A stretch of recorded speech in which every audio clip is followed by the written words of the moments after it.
1. ចូលសរសេររូបមន្តការទម្លាក់តង់ស្យុងលើបណ្ដាញអគ្គិសនីតង់ស្យុង MV រូបមន្តទូទៅ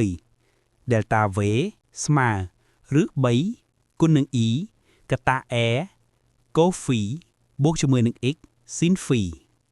ពន្យន្តន័យនៃសញ្ញា Delta V ស្មើតង់ស្យុងធ្លាក់គិតជាវ៉ុល E ស្មើចរន្តគិតជាអាំពែ E ស្មើអត្រាភាពធន់របស់ខ្សែគិតជាអូម X ស្មើអត្រាភាពប្រសព្វចរន្តគិតជាអូមកូហ្វីស្មើ power factor សមាភាពនៃថាមពលកម្មនិងសកម្មឬ3ស្មើ1.732 ប្រើសម្រាប់បណ្ដាញ3 φ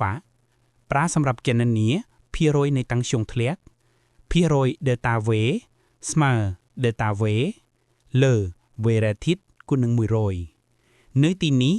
V rated ស្មើតង់ស្យុងប្រើប្រាស់នៃបណ្ដាញគិតជាវ៉ុល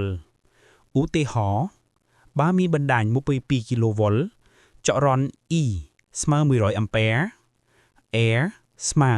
0.3 អូម X ស្មើ 0.25 អូមនិង Coffee ស្មើ 0.9 នោះ Delta V ស្មើ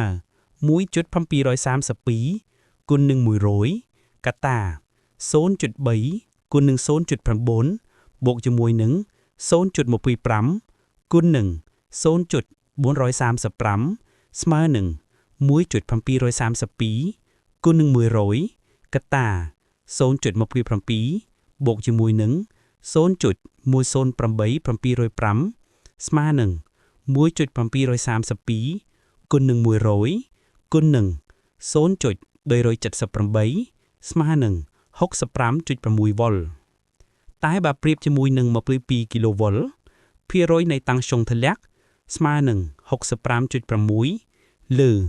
2200 គុណនឹង100ស្មើនឹង 0.3%